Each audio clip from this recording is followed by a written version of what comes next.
Pessoal, o youtuber Felipe Neto gravou um vídeo recentemente dizendo que vai se afastar das redes sociais, dizendo ele que precisa repensar o conteúdo. E eu assisti a esse vídeo dele e notei algumas incongruências, talvez falta de sinceridade em algumas coisas que ele falou. Venho compartilhar com vocês quais foram as minhas impressões usando técnicas de análise da estrutura e congruência verbal do que ele está falando. Meu nome é Lúcio Valente, se vocês não me conhecem, meu nome é Lúcio Valente, sou delegado e professor, e essas técnicas são técnicas utilizadas por polícias do mundo todo para fazer entrevistas, interrogatórios e também para analisar congruência ou não das falas de testemunhas, de vítimas, de suspeitos e tudo mais. Essa análise ela é feita assim, você precisa usar um gatilho, que é uma pergunta, e a pessoa vai responder. Através da resposta, é claro que essa pergunta é estruturada, ela é planejada para que a pessoa, ao responder, ela tenha determinadas reações.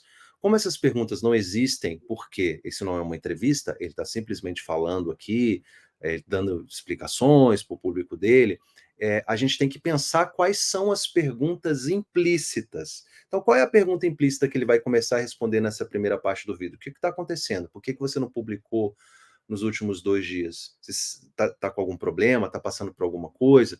Então, eu quero saber o que está acontecendo. Essa é a pergunta que ele se faz implicitamente e ele mesmo responde nos próximos minutos. E aí, gente? Tudo passa por dificuldades na vida, né? A gente, nossos amigos, pessoas que trabalham e que fazem os projetos acontecerem. Às vezes a gente se encontra feliz, às vezes a gente se encontra triste. A vida nunca é a plenitude que a gente busca o tempo inteiro ser. Por mais que seja meio filosófico, é verdade. A gente sempre parece que vive uma busca eterna pela felicidade que nunca acontece, né? Não importa quanto dinheiro você ganhe, nem quanta fama você tenha, quantas conquistas pessoais você atinja, essa felicidade plena, normalmente coisa de alucinógeno, que chama. É quando a pessoa tá sempre feliz, pode suspeitar que ela tá usando alguma coisa, porque o cérebro não é feito para isso. Nosso cérebro ele é feito para atingir sempre o equilíbrio. Quando a gente tem hormônios de felicidade sendo soltos no nosso cérebro em quantidade maior do que deveria, o próprio cérebro se regula soltando hormônios que puxam a gente para baixo para que a gente atinja o equilíbrio.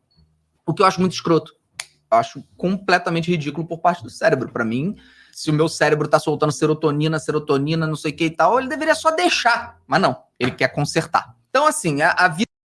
Bom, vamos lá, vamos ver se... vida é sempre altos e baixos, conquistas, derrotas e tudo mais. Parece que é discurso pessimista em que eu vou dar alguma bomba. Não é. Eu, nesse momento... Bom, vamos lá, pessoal. Existe aqui, nessa primeira parte aqui, quando ele... Pense na pergunta implícita. O que está acontecendo, né? Por que você não publicou os vídeos? O que está acontecendo na sua vida? Está com algum problema? Se abre aí. Daí ele começa a responder essa pergunta implícita racionalizando um sentimento que possivelmente me parece é de tristeza. Não posso afirmar, não conheço ele, não sei o que está passando no coração dele, mas a mensagem que ele passa é que ele está tentando racionalizar um sentimento que ele está tendo nesse momento. A racionalização é um mecanismo de defesa muito comum e a gente tem que ser treinado para identificar isso, porque, principalmente numa investigação, quando você consegue identificar que a pessoa cometeu algo errado, não é o caso, claro, pessoal, mas assim, só para fazer uma analogia de como isso seria numa investigação. Imagina que você está investigando um furto e a pessoa lá, você tem elementos que você possa dizer que aquela pessoa praticou o furto. Tem uma filmagem, tem testemunhas e tal.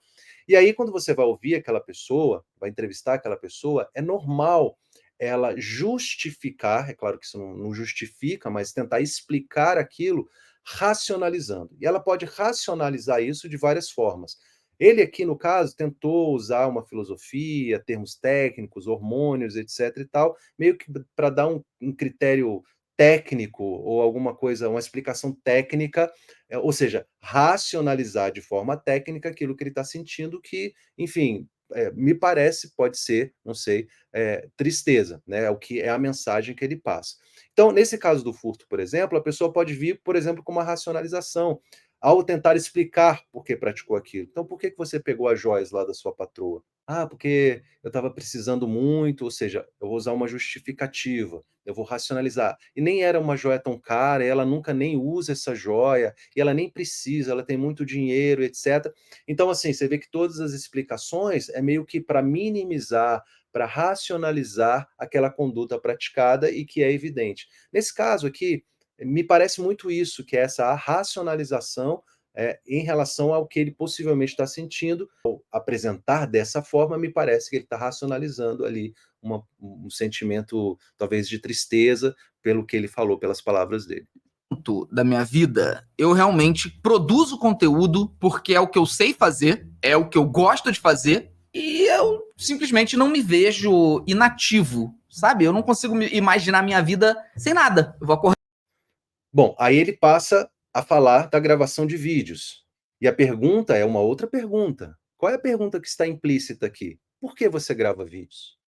E ele fala: eu gravo vídeos porque eu preciso, porque eu gosto, eu não consigo me ver fazendo outra coisa e tal. Então, a resposta para essa pergunta é isso. Mas presta atenção que essa pergunta vai se manter e ele vai dar outras respostas para essa mesma pergunta que não são congruentes com essa primeira resposta que ele deu. Então, a pergunta implícita é: Felipe Neto, por que você grava vídeos todos os dias e tal? Porque eu gosto, porque eu preciso, não consigo me imaginar sem fazer isso. E aí, vamos ver o que ele continua falando. Acordar e eu vou fazer o quê? Qual é o propósito? Então, a minha motivação para produzir conteúdo é essa. Eu venho, obviamente, tentando encontrar soluções para que eu continue desafiado, sabe? A saga Minecraft me deu muito isso. Então não tem, você vê, ele deu uma resposta. Por quê? Você grava vídeos todos os dias porque eu preciso, porque eu gosto, porque eu quero. Logo em seguida, ele dá uma segunda resposta, que não é congruente com a primeira resposta. Pelo menos não parece ser congruente. Que é: eu preciso de uma motivação, eu não estava me sentindo motivado. Ué, mas você acabou de dizer que você faz porque você não consegue se imaginar. Você acorda e a sua vida não tem sentido se você não gravar vídeos. E aí, de repente, você diz que não. Na verdade, ele colocou ali uma outra resposta para a mesma pergunta. E ele vai dar uma terceira resposta. Olha só que interessante. Isso me dá muito isso. Mas tirando a saga Minecraft, tem muita coisa que me desagrada. Às vezes eu sinto que eu gravo vídeos porque eu tenho que gravar. Enfim, Então, primeiro ele fala: gravo porque eu preciso, porque eu quero, porque é minha vida, eu não consigo acordar sem fazer isso. Depois ele já dá uma segunda: porque às vezes eu não me sinto motivado, eu fiz até uma série nova para ver se eu ganhava essa motivação. Aí já dá uma terceira resposta para a mesma pergunta. Veja que a pergunta permaneceu a mesma, é isso que vocês devem observar.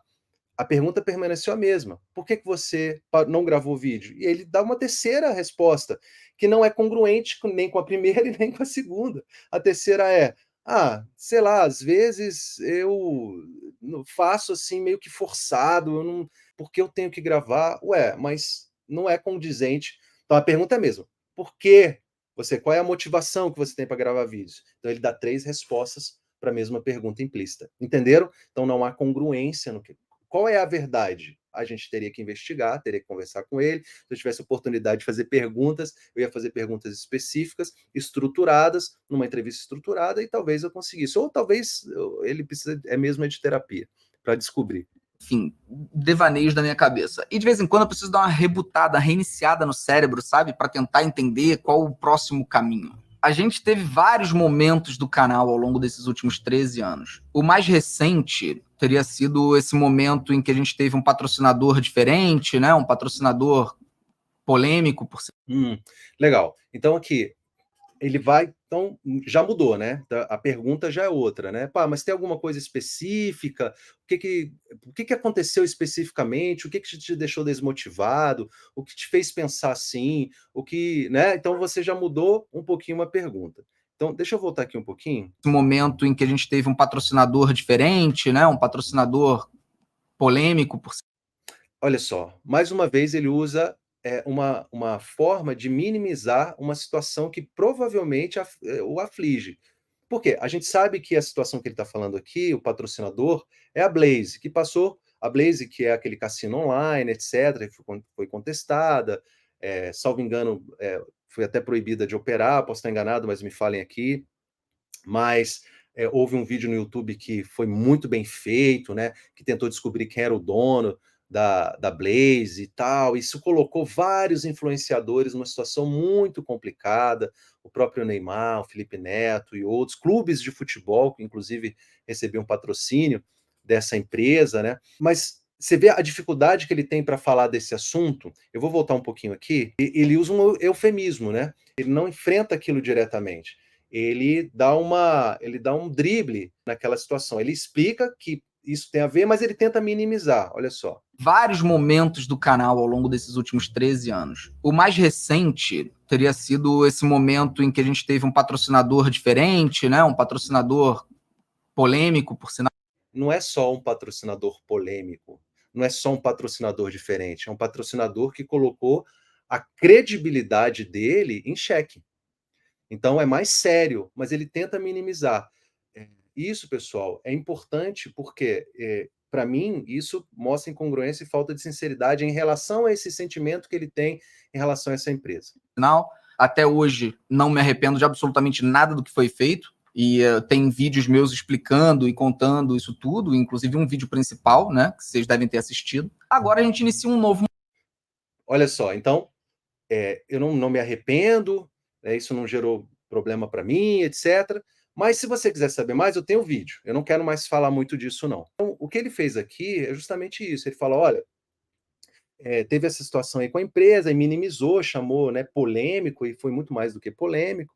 E depois ele fala assim, e eu gravei vídeo sobre isso, não me pergunte muito mais, né? Essa é a mensagem que ele passa em relação a esse episódio. Ele tentando, então, se afastar, talvez até naturalmente, né, mas dessa polêmica, que ele chama de polêmica, e partindo já para outro assunto, ou seja, aquilo é incômodo para ele. Numa investigação, isso levantaria uma bandeira para falar, isso é incômodo para esse cara, eu preciso fazer mais perguntas sobre isso, tá? Não é uma investigação, né, pessoal? Aqui é só uma análise, bate-papo aqui, né, com vocês. Um momento onde eu estou desligado desse patrocinador em definitivo. O motivo não teve nada a ver com toda essa polêmica, não teve absolutamente nada a ver com isso, são simplesmente etapas da vida e etapas do trabalho, tá? Então tem muita coisa ainda pra gente explorar, tem novos patrocinadores para vir. E é importante que vocês lembrem que nenhum de vocês tem culpa disso, acredito que eu também não tenho culpa disso, mas os últimos 4 a 5 anos da minha vida foram anos de muita porradaria pública. Foram anos de muita briga. Eu meio que virei um ícone nessa luta política. E eu nunca busquei isso, eu nunca quis ser esse ícone. Porque ser esse ícone só me prejudica. Não me arrependo das coisas que fiz. Por que eu tô contando isso? Porque esse desgaste da minha imagem pública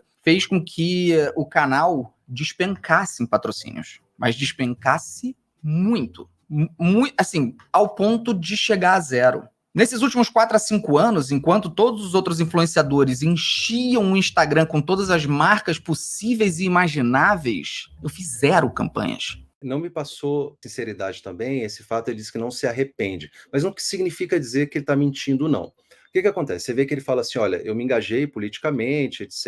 e tal, e disso eu não me arrependo. Provavelmente ele não se arrepende mesmo. Mas ele não se arrepende no sentido cristão da palavra, né? Ou seja, eu não me arrependo no sentido de que eu faria de novo, né?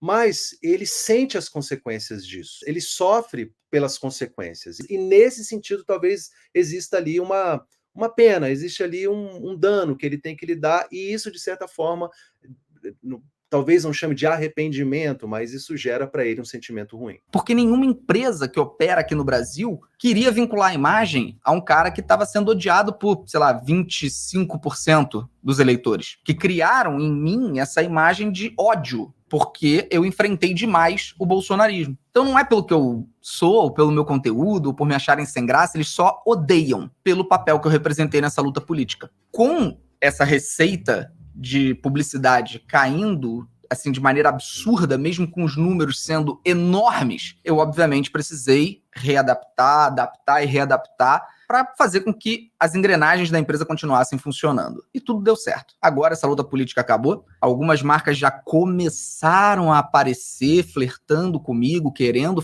voltar a fazer publicidade. E vamos ver o que vai acontecer, quais os caminhos que vão ser tomados em relação a isso, e o futuro do canal e das redes sociais varia muito em função disso. Só que, até para eu poder dar essa reiniciada, eu preciso realmente, pensar muito, ver quais os caminhos que eu quero tomar, com quais marcas eu quero me envolver, quais são os caminhos publicitários do canal, os caminhos de conteúdo do canal, tudo isso. Eu vou tirar alguns dias para não lançar vídeo, tá? Então o canal vai entrar em pausa hoje. Então esse vídeo que você está vendo agora, esse até logo, o canal vai pausar hoje. E a gente retorna no dia 10 de outubro, com a saga Minecraft voltando, tá? Então, dia 10 de outubro, terça-feira, o canal volta com o episódio 14, né? 14 da saga Minecraft, que tá maravilhosa, pelo amor de Deus. Eu arrisco dizer que alguma coisa contratual, alguma coisa que ele esteja fechando e tal, e que isso demanda alguma análise legal,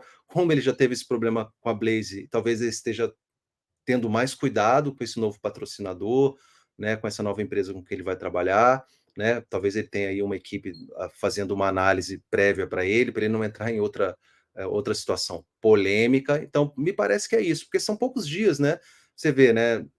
São 10 dias, talvez, um pouco mais, um pouco menos, né? Então, assim, para ser um problema de saúde mesmo, assim, é relativamente pouco, né? Se for um problema psicológico, também é relativamente pouco. Então, toda essa leitura, ela é importante. Então, me parece ser uma coisa assim, é o tempo que talvez ele precise se afastar um pouco para os profissionais analisem esses contratos, né? Analisem, façam uma pesquisa mais acurada da empresa, porque por conta do que aconteceu com a Blaze, e aí ele possa voltar a produzir o conteúdo e monetizar da forma, enfim, é um canal gigante, não sei se é o maior, talvez seja um dos maiores do país, mas assim, me parece que é bem isso, tá? Aí fazendo uma análise jurídica aqui mesmo, me parece que é isso. De Deus, eu quero saber o que vai acontecer com o Gael, você também tá ansioso para saber? Então, vai voltar tudo, esse episódio já tá gravado, há mó tempão, pra vocês verem como não é um problema de gravação, tá? Tá tudo certo. Viu? Se tá gravado, por que já não lança? Não lança porque tem algum impedimento, me parece que é isso, jurídico mesmo. Preciso desses dias para repensar algumas rotas, sabe? Alguns caminhos, mudanças são necessárias, sabe? Dentro da estrutura da empresa, dentro do conteúdo. Muito vago, né? Preciso pensar e dei uma gaguejada ali. Não me parece isso, não me mostrou, não me passou confiança. E aqui, assim, é só uma análise mesmo, assim, do comportamento verbal dele, né? Então a gente precisaria aprofundar isso, conversar e trazer outros elementos. Só com essas informações aqui, eu analisando tudo que ele falou até agora, analisando o tempo que ele vai ficar, analisando os problemas que ele já teve, provavelmente é uma situação jurídica que ele vai resolver, ou uma análise, né? A situação jurídica, eu digo, um contrato, alguma coisa que ele está fechando, que depende de uma análise mais aprofundada, e ele, enquanto isso, ele não vai publicar, se já tem gravado, né? Então, não me parece que seja algo além disso. Tudo. E essas mudanças, às vezes, a gente não faz quando fica abarrotado. Tipo, eu tenho que fazer vídeo todo dia, eu tenho que produzir conteúdo todo dia, eu tenho que fazer coisa todo dia.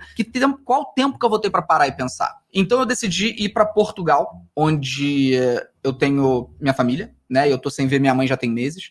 Tô com muita saudade dela, por sinal. Então eu tô indo para o Porto, para a cidade do Porto. Tudo surgiu por conta de um convite do time do Porto, né? Que é o meu time de Portugal desde pequeno, é meu time, porque é o time da família inteira. Então eu tô indo para lá para assistir ao jogo da Champions League do Porto contra o Barcelona e eu vou aproveitar para passar uma semana lá com a minha família, com a minha mãe e tal. Vão comigo, inclusive, o Pacini e o Brownie. Toparam, quiseram ir, vai ser divertido pra caramba. E a gente vai produzir conteúdo lá, é óbvio, porque eu não consigo não produzir coisas. Então, aí mesmo ele se contradiz, né? Você vê, você fala assim, não, porque eu preciso parar de produzir conteúdo, mas eu vou para Portugal e vou produzir conteúdo, então assim, eu não consigo parar de produzir conteúdo, então tá tudo muito incongruente, né? Se eu tivesse a oportunidade de entrevistá-lo, com certeza eu ia pescar alguma coisa aí. Mas essa fala dele não é congruente, de que ele parou de produzir conteúdo porque ele está abarrotado e precisa pensar na vida, não. Tanto que ele vai produzir conteúdo. Ele falou, eu vou lá e vou produzir conteúdo. E aí aí já é eu tô chutando, tá? Isso é alguma coisa, repito, ligado à contratação de alguma coisa, de empresa e tal, esse tipo de coisa. Membros da Netolab, fiquem atentos que aqueles conteúdos de viagem eu vou tentar fazer lá. E, inclusive, isso era uma coisa que eu queria falar para vocês que é muito importante. Sejam membros do canal, sabe? A gente vem produzindo muita coisa legal, muita coisa interessante e a parte de membros do canal é justamente o que salva a empresa por conta desses contratos publicitários e essas questões todas que eu expliquei para vocês. A gente tem essa área de membros do canal que é muito bem sucedida, sabe? É usada como case pelo YouTube para ensinar outros YouTubers a como fazer membros dentro do YouTube. Eu me sinto muito orgulhoso mas eu sinto que a gente pode cada vez mais. Então, se você puder ser membro, torne-se membro. Vão sair os conteúdos da viagem, tem os episódios intermediários da saga Minecraft, além de vídeos todos os dias que a gente lança exclusivo para membros. Então, gente, tem coisa sendo criada já, coisas pra gente lançar ano que vem, sabe? A gente já tá conseguindo se planejar um pouco mais, e eu espero do fundo do coração que os caminhos fiquem claros na minha mente e eu consiga não mais ficar nesse entrave, sabe? Que as lives voltem de alguma forma, mas não naquela intensidade toda, que a gente consiga ter a saga Minecraft certinha saindo toda hora, que a empresa fique tudo certinho. Vai dar tudo certo. Só que eu preciso desses dias, tá bom? Pessoal do Porto, porque com certeza o pessoal de Portugal vai mandar mensagem perguntando se pode encontrar. Eu não vejo... Bom, é isso. Quando a gente coloca as perguntas, então, o primeiro elemento, a gente só pode analisar a sinceridade ou não, congruência ou não, com perguntas e respostas, tá? A gente faz a pergunta, espera a resposta e dentro dessa estrutura ela é congruente. Como ele está falando, como eu disse para vocês, eu estou imaginando as perguntas que estão implícitas. E a partir disso estou analisando as respostas, se elas são congruentes ou não, se ele está usando algum gatilho de falta de congruência, algum tipo de proteção psicológica para encobrir alguma coisa, e ele usa várias aqui. Então, falo para vocês aqui, provavelmente ele parou de produzir conteúdo, pelo menos de publicar, porque produzir parece que ele não parou, de publicar conteúdo por alguma coisa contratual com alguma empresa que ele está fechando, e enfim, e quando ele voltar, ele já deve voltar com essas novidades e etc e tal. Não me parece ser um problema psicológico, não me parece ser qualquer outra situação, parece ser realmente isso, tá? Conheço ele muito pouco, conheço muito pouco do conteúdo dele, mas só esse pouquinho que ele falou aqui, e de ouvir das coisas que ele já fez, muito provavelmente é um cara muito estratégico, usa isso até como marketing para gerar um tipo de ansiedade, um tipo de represamento ali para um conteúdo que ele vai lançar ali na frente, trazer mais pessoas para assistir aquele conteúdo. Bom, essa é a minha análise que eu faço aqui, lembrando que essa é apenas uma análise aqui, eu não estou dizendo que ninguém está mentindo ou falando a verdade, é só uma análise da estrutura verbal, você pode concordar, pode discordar, coloque aqui a sua opinião. E é isso, pessoal. Sigam o canal, assistam os outros vídeos que eu fiz análise também, tem outras análises aqui no canal, espero que gostem, me dê sugestões e a gente volta aqui, não é sonho, é meta. Até a próxima, tchau.